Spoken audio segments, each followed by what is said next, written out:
नमस्कार। आप सुन रहे हैं हिंदी ग्राम। मैं हूं रोहित पाठक।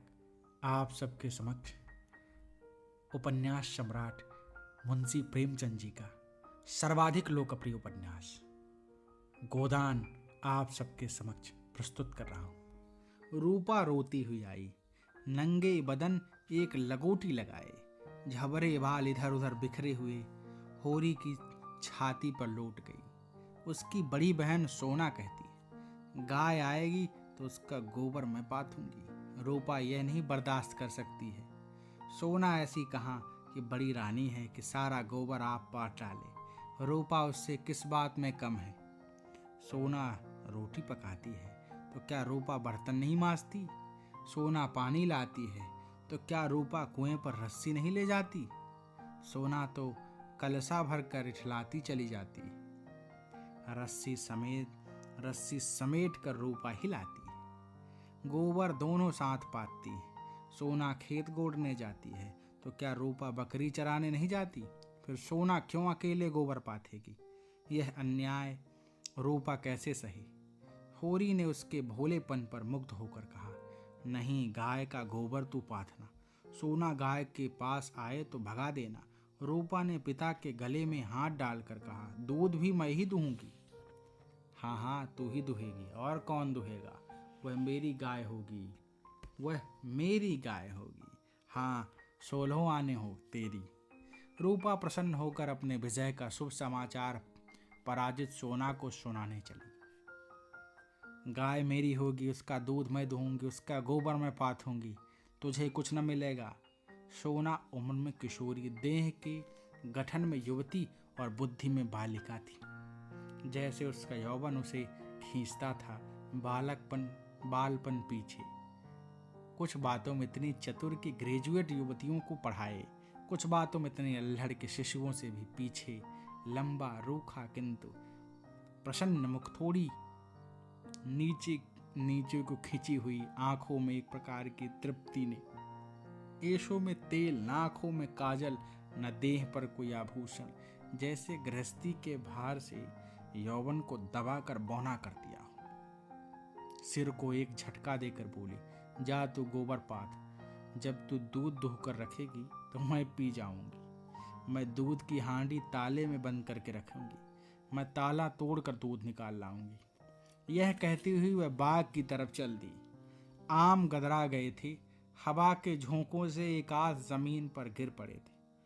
लू के मारे चुचके पीले लेकिन बाल वृंद उन्हें टपके समझकर बाग को घेरे रहते थे। रूपा भी बहन के पीछे हो ली। जो काम सोना करे वह रूपा जरूर करेगी। सोना के विवाह की बातचीत हो रही थी। रूपा के विवाह की कोई चर्चा नहीं करता, इसलिए वह स्वयं अपने विवाह के लिए आग्रह करती। उसका दूल्हा कैसा होगा, क्या क्या लाएगा, उसे कैसे रखेगा, उसे क्या खिलाएगा, क्या पहनाएगा, इसका वह बड़ा विशद वर्णन करती, जिसे सुनकर कदाचित कोई बालक उससे विवाह करने पर राजी न होता। सांस तो हो रही थी। होरी ऐसा अलसाया कि ऊह गोड़ने न जा सका। बैलों को नाद में लगाया, सानी खरीदी और एक चिलम भरकर पीने लगा। इस फसल में सब कुछ खलिहान में तौल देने पर भी कोई 300 कर्ज था, जिस पर कोई 200 सूद के बढ़ते जाते थे। मगरू शाह से आज 5 साल हुए बैल के लिए 60 रुपए लिए थे। उससे 60 दे चुका था, पर वह 60 रुपए ज्यों के त्यों बने हुए थे। दाता दीन पंडित ने 30 रुपए लेकर आलू बोए थे। आलू तो चोर खोद ले गए। उस 30 के इन 3 वर्षों में 100 हो गए थे। दुलारी विधवा सहुआइन थी, जो गांव में नून तेल तंबाकू की दुकान रखे हुई थी। बंटवारे के समय उससे 40 रुपए लेकर भाइयों को देना पड़ा था। उसके भी लगभग 100 रुपए हो गए थे, क्योंकि आने आने रुपए का ब्याज था। लगान के भी अभी 25 रुपए बाकी पड़े हुए थे, और दशहरे के दिन शगुन के रुपयों का भी कोई प्रबंध करना था। बांसों के रुपए बड़े अच्छे समय पर मिल गए। शगुन की समस्या हल हो गई। लेकिन कौन जाने, यहाँ तो एक ढेला भी हाथ में आ जाए तो गांव में शोर मच जाता है और लेनदार चारों तरफ से नोचने लगते हैं। ये 5 रुपए तो वह शगुन में देगा, चाहे कुछ हो जाए। मगर अभी जिंदगी के 2 बड़े काम सिर पर सवार थे, गोबर और सोना का विवाह। बहुत हाथ बांधने पर भी 300 से कम खर्च न होंगे। ये 300 किसके घर से आएंगे? कितना चाहता है कि किसी से एक पैसा कर्ज न ले, जिसका आता हो उसका पाई पाई चुका दे, लेकिन हर तरह का कष्ट उठाने पर भी गला नहीं छोड़ता। इसी तरह सूद बढ़ता जाएगा और एक दिन उसका घर द्वार सब नीलाम हो जाएगा। उसके बाल बच्चे निराश्रय होकर भीख मांगते फिरेंगे। होरी जब काम धंधों से छुट्टी पाकर चिलम पीने लगता तो यह चिंता एक खाली दीवार की भांति चारों ओर से घेर लेती थी, जिसमें से निकलने की उसे कोई गली न सूझती थी। अगर संतोष था तो यही कि यह विपत्ति अकेले उसी के सिर पर न थी। प्रायः सभी किसानों का यही हाल था। अधिकांश की दशा तो इससे भी बदतर थी। शोभा और हीरा को उससे अलग हुए अभी कुल 3 साल हुए थे, मगर दोनों पर 4-4 का बोझ लद गया था। झींगुर तो हल की खेती करता था, उस पर 1000 से कुछ बेसी ही देना है। जियाबान महतो के घर भिखारी भीख भी नहीं पाता, लेकिन कर्जे का कोई ठिकाना नहीं। यहाँ कौन बचा है? सहसा सोना और रूपा दोनों दौड़ी हुई आई और एक साथ बोली, भैया गाय ला रहे हैं। आगे आगे गाय, पीछे पीछे भैया है। रूपा ने पहले गोबर को आते देखा था। यह खबर सुनाने ही कि सुर्ख रुई उसे मिलनी चाहिए, सोना बराबर की हिस्सेदार हो जाती है, उससे कैसे सहा जाता। उसने आगे बढ़कर कहा, पहले मैंने देखा था तभी दौड़ी, बहन ने तो पीछे से देखा। सोना इस दावे को स्वीकार न कर सकी। बोली, तू भैया को कहाँ पहचाना? तू तो कहती थी कोई गाय भागी आ रही है। मैंने ही कहा भैया है। दोनों फिर बाग की तरफ दौड़ी, गाय का स्वागत करने के लिए। धनिया और होरी दोनों गाय बांधने का प्रबंध करने लगे। होरी बोला, चलो जल्दी से नाद गाड़ दें। धनिया के मुख पर जबानी चमक उठी थी। नहीं, पहले थाली में थोड़ा सा आटा और गुड़ घोल कर रख दें। बेचारी धूप में चली होगी, प्यासी होगी। तुम जाकर नाद गाड़ो, मैं घोलती हूँ। कहीं एक घंटी पड़ी थी, उसे ढूंढ ले, उसके गले में बांधेंगे। सोना कहाँ गई? सहुआइन की दुकान में थोड़ा सा काला डोरा मंगवा लो, गाय को नजर बहुत लगती है। आज मेरे मन की बड़ी भारी लालसा पूरी हो गई। धनिया अपने हार्दिक उल्लास को दबाए रखना चाहती थी। इतनी बड़ी संपदा अपने साथ कोई नहीं बांध लाए, यह शंका उसके निराश हृदय में कंपन डाल रही थी। आकाश की ओर देखकर बोली, गाय के आने का आनंद तो तब है कि उसका पौरा भी अच्छा हो। भगवान के मन की बात है। मानो वह भगवान को भी धोखा देना चाहती थी, भगवान को भी दिखाना चाहती थी कि इस गाय के आने से उसे इतना आनंद नहीं हुआ कि ईर्ष्यालु भगवान सुख का पलड़ा ऊंचा करने के लिए कोई नई विपत्ति भेज दे। वह अभी आटा घोल ही रही थी कि गोबर गाय को लिए बालकों के एक जुलूस के साथ द्वार पर आ पहुंचा। होरी दौड़कर गाय के गले से लिपट गया। धनिया ने आटा छोड़ दिया और जल्दी से एक पुरानी साड़ी का काला किनारा फाड़कर गाय के गले में बांध दिया। होरी श्रद्धा विवल नेत्रों से गाय को देख रहा था, मानो साक्षात देवी जी ने घर में पदार्पण किया। आज भगवान ने यह दिन दिखाया कि उसका घर गऊ के चरणों से पवित्र हो गया। यह सौभाग्य न जाने किसके पुण्य प्रताप से। धनिया ने भयातुर होकर कहा, खड़े क्या हो, आंगन में नाद गाड़ दो। आंगन में जगह कहाँ है? बहुत जगह है, मैं तो बाहर ही गाड़ता हूँ। पागल न बनो, गांव का हाल जानकर भी अनजान बनते हो। अरे बित्ते भर के आंगन में गाय कहाँ बांधोगे भाई? जो बात नहीं जानते उसमें टांग मत अड़ाया करो। संसार भर की विद्या तुम ही नहीं पढ़े हो। होरी सचमुच आपे में न था।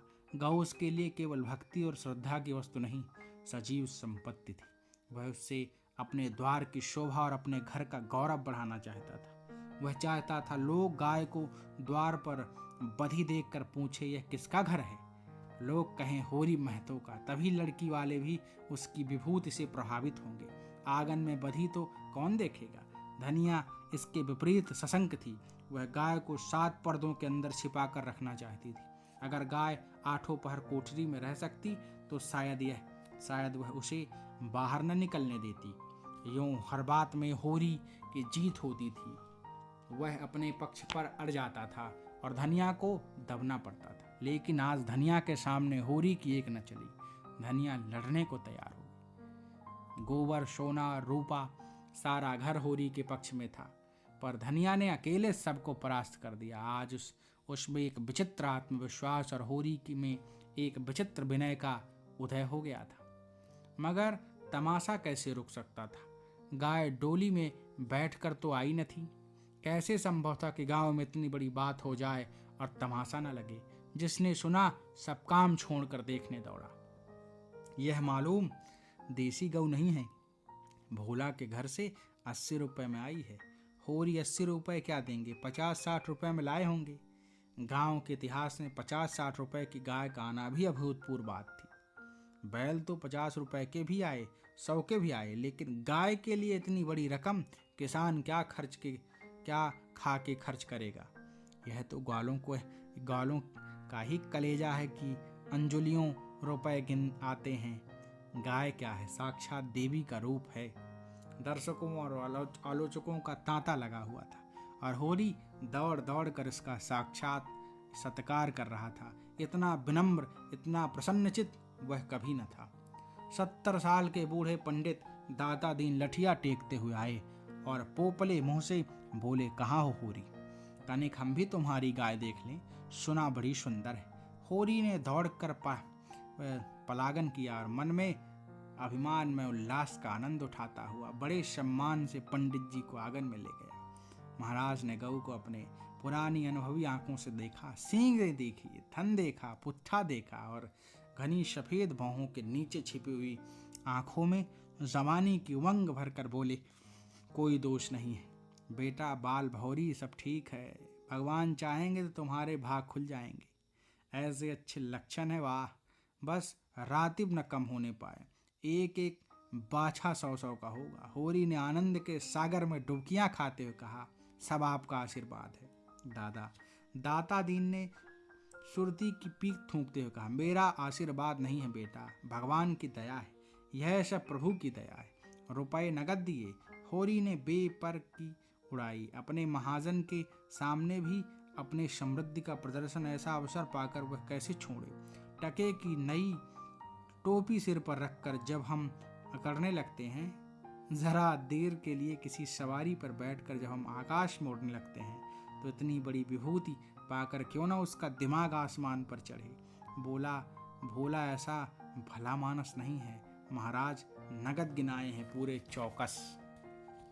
अपने महाजन के सामने यह डींग मारकर होरी ने नादानी तो की थी, पर दाता दीन के मुख पर असंतोष का कोई चिन्ह न दिखाई दिया। इस कथन में कितना सत्य है, यह उनकी उन बुझी आंखों से छिपा न रह सका, जिनमें ज्योतिष की जगह अनुभव छिपा बैठा था। प्रसन्न होकर बोले, कोई हरज नहीं बेटा, कोई हरज नहीं, भगवान सब कल्याण करेंगे। 5 सेर दूध है इसमें, बच्चे के लिए छोड़कर। धनिया ने तुरंत टोका, अरे नहीं महाराज, इतना दूध कहाँ, बुढ़िया तो हो गई है, फिर यहाँ रातिब कहाँ धरा है। दाता दीन ने मर्म भरी आंखों से देखकर उसकी सतर्कता को स्वीकार किया, मानो कह रहे हों, गृहिणी का यही धर्म है, सीटना मर्दों का काम है, उन्हें सीटने दो। फिर रहस्य भरे स्वर में बोले, बाहर न बांधना, इतना कह देते हैं। धनिया ने पति की ओर विजयी आंखों से देखा, मानो कह रही हो, लो अब तो मानोगे।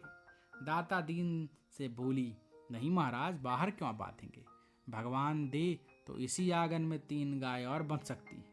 सारा गांव गाय देखने आया, नहीं आए तो शोभा और हीरा, जो अपने सगे भाई थे। होरी के हृदय में भाइयों के लिए अभी कोमल स्थान था। वह दोनों आकर देख लेते और प्रसन्न हो जाते तो उसकी मनोकामना पूरी हो जाती। सांझ हो गई, दोनों पुर लेकर लौट आए। इसी द्वार से निकले पर पूछा कुछ नहीं। होरी न डरते डरते धनिया से कहा, न शोभा आया न हीरा, सुना न होगा। धनिया बोली, तो यहाँ कौन उन्हें बुलाने जाता है, तू बात तो समझती नहीं, लड़ने के लिए तैयार रहती है।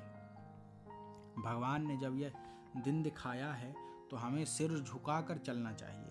आदमी को अपने सगों के मुंह से अपने भलाई बुराई सुनने की जितनी लालसा होती है, बाहर वालों के मुंह से नहीं, फिर अपने भाई लाख बुरे हों हैं तो अपने भाई ही। अपने हिस्से बखरे के लिए सभी लड़ते हैं, पर इसमें खून थोड़ी ही बढ़ जाता है। दोनों को बुलाकर दिखा देना चाहिए। नहीं कहेंगे गाय लाए, हमसे कहा तक नहीं। धनिया ने नाक सिकोड़ कर कहा, मैंने तुमसे 100 बार 1000 बार कह दिया, मेरे मुंह पर भाइयों का बखान न किया करो। उनका नाम सुनकर मेरी देह में आग लग जाती है। सारे गांव ने सुना, क्या उन्होंने न सुना होगा? कुछ इतनी दूर भी तो नहीं रहते। सारा गांव देखने आया। उन्हीं के पाँव में मेहंदी हुई थी, मगर आए कैसे? जलन हो रही होगी, किसके घर गाय आ गई, छाती फटी जाती होगी। दिया बत्ती का समय आ गया था। धनिया ने जाकर देखा तो बोतल में मिट्टी का तेल न था। बोतल उठाकर तेल लाने गई। पैसे होते तो रूपा को भेजती, उधार लाना था। कुछ मुंह देखी कहेगी, कुछ लल्लो चप्पो करेगी, तभी तो तेल उधार मिलेगा। होरी ने रूपा को बुलाकर प्यार से गोद में बैठाकर कहा, जरा जाकर देख हीरा काका आ गए कि नहीं। शोभा काका को भी देखती आना, कहना दादा ने तुम्हें बुलाया है, ना आए हाथ पकड़कर खींच लाना। रूपा ठुनक कर बोली, छोटी काकी मुझे डांटती है, काकी के पास क्या करने जाएगी? फिर शोभा बहू तो तुझे प्यार करती है। शोभा काका मुझे चढ़ाते हैं, मैं न कहूँगी। क्या कहते हैं बता? चढ़ाते हैं। क्या कहकर चढ़ाते हैं? कहते हैं तेरे लिए मूछ पकड़ कर रखा है, ले जा भून कर खा ले। होरी के अंतस्थल में गुदगुदी हुई, तू कहती नहीं पहले तुम खा लो तो मैं खाऊंगी।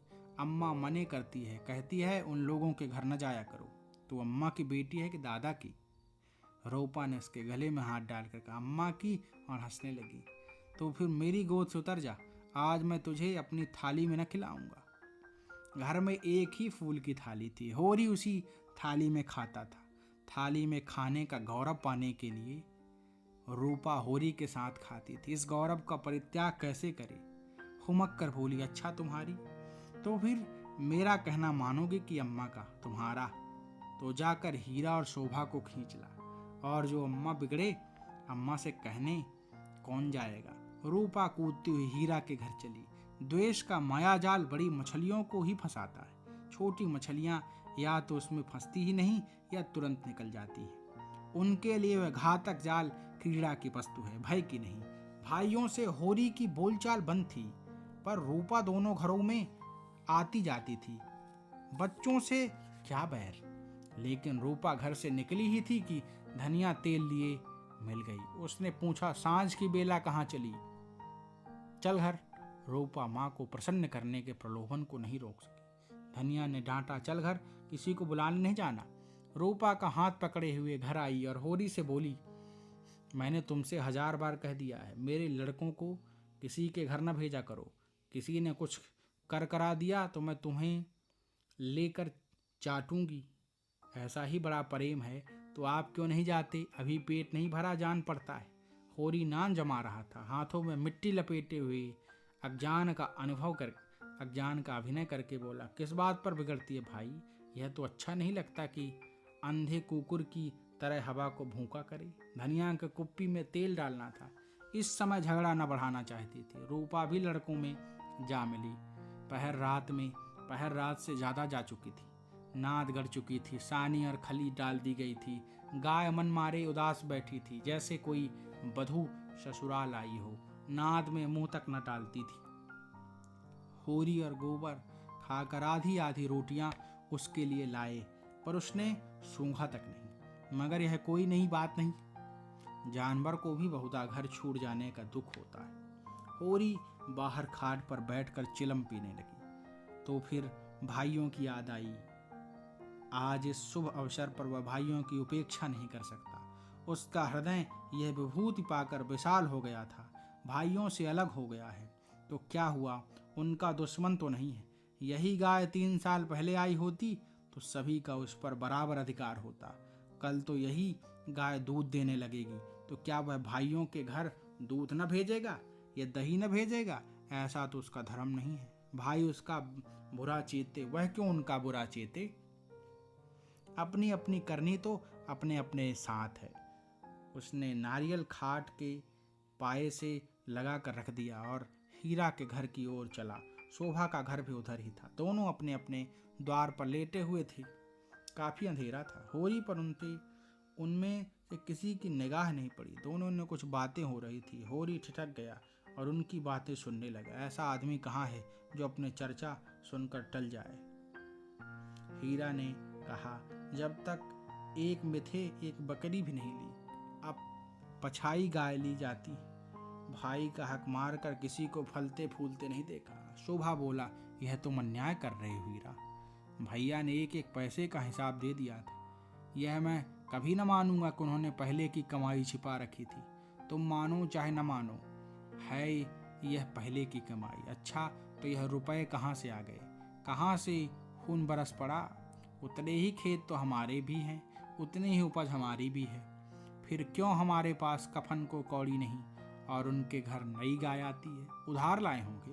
भोला उधार देने वाला आदमी नहीं है। कुछ भी हो जाए, गाय है बड़ी सुंदर। गोबर लिए जाता था तो मैंने रास्ते में देखा। बेईमानी का धन जैसे आता है वैसे ही जाता है। भगवान चाहेंगे तो बहुत दिन गाय घर में न रहेगी।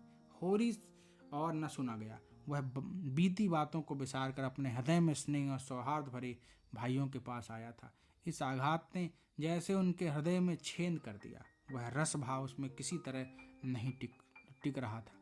लत्ते और चिथड़े ठूस कर अब उस प्रवाह को नहीं रोक सकता। जी में एक उबाल आया कि उसी क्षण एक आक्षेप का जवाब दें, ताकि बात बढ़ जाने के भय से चुप रह गया। अगर उसकी नीयत साफ है तो कोई कुछ नहीं कर सकता। भगवान के सामने वह निर्दोष है। दूसरों की उसे परवाह नहीं। उल्टे पांव लौट आया और वह जला हुआ तंबाकू पीने लगा। लेकिन जैसे वह विष प्रतिक्षण उसकी धमनियों में फैलता था। उसने सो जाने का प्रयास किया पर नींद न आई। बैलों के पास जाकर उन्हें सहलाने लगा। विष शांत न हुआ। दूसरी चिलम भरी, लेकिन उसमें भी कुछ रस न था। विष ने जैसे चेतना को आक्रांत कर दिया हो। जैसे नशे में चेतना एकांगी हो जाती है, जैसे फैला हुआ पानी एक दिशा में बहकर बेगवान हो जाता है, वही मनोवृत्ति उसकी हो रही थी। उसी उन्माद की दशा में अंदर गया। अभी द्वार खुला हुआ था। आंगन में एक किनारे चटाई पर लेटी हुई धनिया सोना से देह दबा रही थी और रूपा, जो रोज सांझ होते ही सो जाती थी, आज खड़ी गाय का मुंह सहला रही थी। होरी ने जाकर गाय को खूंटे से खोल दिया और द्वार की ओर ले चला। वह इसी वक्त गाय को भोला के घर पहुंचाने का दृढ़ निश्चय कर चुका था। इतना बड़ा कलंक सिर पर लेकर वह अब गाय को घर में नहीं रख सकता, किसी तरह नहीं। धनिया ने पूछा, कहाँ ले जाते हो रात को? घोरी ने एक पग बढ़ाकर कहा, ले जाता हूँ भोला के घर, लौटा दूंगा। धनिया को विस्मय हुआ। उठकर सामने आ गई और बोली, लौटा क्यों दोगे? लौटाने के लिए ही लाए थे। हाँ, इसके लौटा देने में ही कुशल है। क्यों, बात क्या है? इतने अरमान से लाए और अब लौटाने जा रहे हो? क्या भोला रुपए मांगते हैं? नहीं, भोला यहाँ कब आया? तो फिर क्या बात हुई? क्या करोगी पूछकर? धनिया ने लपक कर पकड़िया उसके हाथ से छीन ली और उसकी चपल बुद्धि ने जैसी उड़ती हुई चिड़िया पकड़ ली। बोली, तुम्हें भाइयों का डर हो तो जाकर उनके पैरों पर गिरो। मैं किसी से नहीं डरती। अगर हमारी बढ़ती देखकर किसी की छाती फटती है तो फट जाए, मुझे परवाह नहीं। होरी ने विनीत स्वर से कहा, धीरे धीरे बोल महारानी, कोई सुने तो कहे ये सब इतनी रात गए लड़ रहे हैं। मैं अपने कानों से क्या सुनाया हूँ, तू क्या जाने। यहाँ चर्चा हो ही रही है कि मैंने अलग होते समय रुपए दबा लिए थे और भाइयों को धोखा दिया था। यही रुपए अब निकल रहे हैं। हीरा कहता होगा, सारा गांव कह रहा है, हीरा को क्यों बदनाम करूं? सारा गांव नहीं कह रहा है, अकेला हीरा कह रहा है। मैं अभी जाकर पूछती हूँ कि तुम्हारे बाप कितने रुपए छोड़कर मरे थे। दाढ़ी जारों के पीछे हम बर्बाद हो गए, सारी जिंदगी मिट्टी में मिला दी, पाल पोस कर साड़ किया, और अब हम बेईमान हैं। मैं कह देती हूँ, अगर गाय घर में निकली तो अनर्थ हो जाएगा। रख लिए हमने रुपए, दबा लिए बीच खेत, दबा लिए डंके की चोट पर कहता हूँ। मैंने हंडी भर असरफियाँ छिपा ली। हीरा और शोभा और संसार को जो करना हो कर ले, क्यों न रुपए रख ले। 2 संडों का ब्याह नहीं किया, गहना नहीं किया। होरी सिटपिटा गया। धनिया ने उसके हाथ से पगड़ियाँ छीन ली और गाय को खूंटे से बांधकर द्वार की ओर चली। होरी ने उसे पकड़ना चाहा, पर वह बाहर जा चुकी थी। वह सिर थाम कर बैठ गया। बाहर उसे पकड़ने की चेष्टा करके वह कोई नाटक नहीं दिखाना चाहता था। धनिया के क्रोध को खूब जानता था। बिगड़ती है तो चंडी बन जाती है, मारो साटो सुनेगी नहीं। लेकिन हीरा भी तो एक ही गुस्से पर है, कहीं हाथ चला दे तो परले हो जाए। नहीं, हीरा इतना मूर्ख नहीं है। मैंने कहाँ से कहाँ यह आग लगा दी। उसे अपने आप पर क्रोध आने लगा। बात मन में रख लेता तो क्यों वह टंटा खड़ा होता। सहसा धनिया का कर्कश स्वर कान में आया। हीरा की गरज भी सुन पड़ी। फिर पुन्नी की पैनी पीक भी कानों में चुभी। सहसा उसे गोबर की याद आई। बाहर लपक कर उसकी खाट देखी। गोबर वहां न था। गजब हो गया, गोबर भी वहां पहुंच गया। अब कुशल नहीं, उसका नया खून न जाने क्या कर बैठे। लेकिन होरी वहां कैसे जाए। हीरा कहेगा आप तो बोलते नहीं, जाकर इस डाइन को लड़ने के लिए भेज दिया। कोलाहल प्रतिक्षण प्रचंड होता जा रहा था। सारे गांव में जाग पड़ गई। मालूम होता था कहीं आग लग गई है और लोग खाट से उठकर बुझाने दौड़े जा रहे हैं।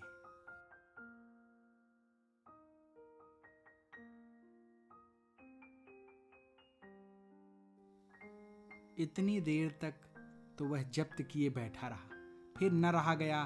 धनिया पर क्रोध आया। वह क्यों चढ़कर लड़ने गई है। अपने घर में आदमी न जाने किसको क्या कहता है। जब तक कोई मुंह पर बात न कहे, यही समझना चाहिए कि उसने कुछ नहीं कहा। होरी की कृषक प्रगति झगड़े से भागती थी। चार बातें सुनकर गम खा जाना, इससे कहीं अच्छा है कि आपस में तनाजा हो। कहीं मारपीट हो जाए तो थाना पुलिस हो। बधे बधे फिरो, सबकी चिरौरी करो, अदालत की धूल फांको, खेती बाड़ी जहन्नुम में मिल जाए। उसका हीरा पर तो कोई बस न था, मगर धनिया को तो वह जबरदस्ती खींच ला सकता है। बहुत होगा, गालियां देंगी, एक दो दिन रूठी रहेगी, थाना पुलिस की नौबत तो न आएगी। जाकर हीरा के द्वार पर सबसे दूर दीवार की आड़ में खड़ा हो गया। एक सेनापति की भांति मैदान में आने के पहले परिस्थिति को अच्छी तरह समझ लेना चाहता था। अगर अपने जीत हो रही तो बोलने की कोई जरूरत नहीं। हार हो रही है तो तुरंत कूद पड़ेगा। देखा तो वहां 50 आदमी जमा हो गए। पंडित दाता दीन, लाला पटेश्वरी, दोनों ठाकुर जो गांव के कर्ता धर्ता थे, सभी पहुंचे हुए। धनिया का पल्ला हल्का हो रहा था। उसकी उग्रता जनमत को उसके विरुद्ध किए देती थी। वह रणनीति में कुशल न थी। क्रोध में ऐसी जली कटी सुना रही थी कि लोगों की सहानुभूति उससे दूर होती जा रही थी। वह गरज रही थी, तू हमें देख कर क्यों जलता है, हमें देख कर क्यों तेरी छाती फटती है। पाल पोस कर जबान कर दिया, यह उसका इनाम है। हमने न पाला होता तो आज कहीं भीख मांगते होते, ईख की छाया भी न मिलती। होरी को यह शब्द जरूरत से ज्यादा कठोर जान पड़े। भाइयों का पालना पोसना तो उसका धर्म था। उनके हिस्से की जायदाद तो उसके हाथ में थी। कैसे ना पालता पोसता, दुनिया में कहीं मुंह दिखाने लायक रहता। हीरा ने जवाब दिया, हम किसी का कुछ नहीं जानते। तेरे घर में कुत्तों की तरह एक टुकड़ा खाते थे और दिन दिन भर काम करते थे। जाना ही नहीं कि लड़कपन और जवानी कैसी होती है। दिन भर भूखा, दिन भर सूखा गोबर बिना करते थे। उस पर भी तू बिना 10 गाली दिए रोटी न देती थी। तेरी जैसी राक्षसिन के हाथ में पड़कर जिंदगी तलक हो गई। धनिया और भी तेज हुई। जबान संभाल कर, नहीं जीभ खींच लूंगी। राक्षसिन तेरी औरत होगी। तू है किस फेर में, मुंडी काटे टुकड़े खोर नमक हराम। दादा दीन ने टोका, इतना कटुवचन क्यों कहती है धनिया। नारी का धर्म है कि गम खाए। वह तो उजड्ड है, क्यों उसके मुंह लगती है। लाला पटेश्वरी पटवारी ने उसका समर्थन किया। बात का जवाब बात है, गाली नहीं। तूने लड़कपन में उसे पाला पोसा, लेकिन यह क्यों भूल जाती है कि उसकी जायदाद तेरे हाथ में थी। धनिया ने समझा, सब के सब मिलकर मुझे नीचा दिखाना चाहते हैं। चौमुख लड़ाई लड़ने के लिए तैयार हो गई। अच्छा रहने दो लाला, मैं सबको पहचानती हूँ। इस गांव में रहते 20 साल हो गए। एक एक की नस नस पहचानती हूँ। मैं गाली दे रही हूँ, वह फूल बरसा रहा है, क्यों। दुलारी सहुआइन ने आग पर घी डाला। बाकी बड़ी गाल गरौज औरत है भाई, मर्द के मुंह लगती है। होरी ही जैसा मर्द है जिसका निवाह होता, दूसरा मर्द होता तो एक दिन न पड़ती। अगर हीरा इस समय जरा गर्म नर्म हो जाता तो उसकी जीत हो जाती, लेकिन ये गालियां सुनकर आपे से बाहर हो गया। औरों को अपने पक्ष में देख कर कहा, कुछ शेर हो गया था। गला फाड़ कर बोला, चली जा मेरे द्वार से, नहीं जूतों से बात करूंगा, झोंटा पकड़ कर उखाड़ लूंगा। गाली देती है डाइन, बेटे का घमंड हो गया है। खून पासा पलट गया, होरी का खून खौल उठा, बारूद में जैसे चिंगारी पड़ गई हो। आगे आकर बोला, अच्छा बस अब चुप हो जाओ हीरा, अब नहीं सुना जाता। मैं इस औरत को क्या कहूँ, जब मेरी पीठ में धूल लगती है तो इसी के कारण न जाने क्यों इससे चुप नहीं रहा जाता। चारों ओर से हीरा पर बौछार पड़ने लगी। दाता दीन ने निर्लज्ज कहा, पाटेश्वरी ने गुंडा बताया, झिंगूरी सिंह ने शैतान की उपाधि, दुलारी सहुआइन ने कपूत कहा। एक उद्दंड शब्द ने धनिया का पल्ला हल्का कर दिया था, दूसरे उग्र शब्द ने हीरा को गच्चे में डाल दिया। उस पर होरी के संयत वाक्य से रही सही कसर पूरी कर दी। हीरा संभल गया, सारा गांव उसके विरुद्ध हो गया। अब चुप रहने में ही उसकी कुशल है, क्रोध के नशे में भी इतना होश उसे बाकी था। धनिया का कलेजा दूना हो गया। होरी से बोली, सुन लो कान खोल के, भाइयों के लिए मरते हो, यह है भाई, ऐसे भाई को मुंह न देखें, यह मुझे जूतों से मारेगा। खिला पिला। होरी ने डांटा, फिर क्यों बकबक करने लगी तू, घर क्यों नहीं जाती। धनिया जमीन पर बैठ गई और आर्त स्वर में बोली, अब तो इसके जूते खा के जाऊंगी, जरा इसकी मर्दूमी देख लो। कहाँ है गोबर, अब किस दिन काम आएगा। तू देख रहा है बेटा, तेरी माँ को जूते मारे जा रहे। यूं बिलाप करके उसने अपने क्रोध के साथ होरी के क्रोध को भी क्रियाशील बना डाला। आग को फूंक फूंक कर उसमें ज्वाला पैदा कर दी। हीरा पराजित सा पीछे हट गया। पुन्नी उसका हाथ पकड़कर घर की ओर खींच रही थी। सहसा धनिया ने सिंघनी की भांति झपट कर हीरा को इतने जोर से धक्का दिया कि वह धम से गिर पड़ा। बोली, कहाँ जाता है, जूते मार, मार जूते, देखूं तेरी मर्दुमी। होरी ने दौड़कर उसका हाथ पकड़ लिया और घसीटता हुआ घर ले चला।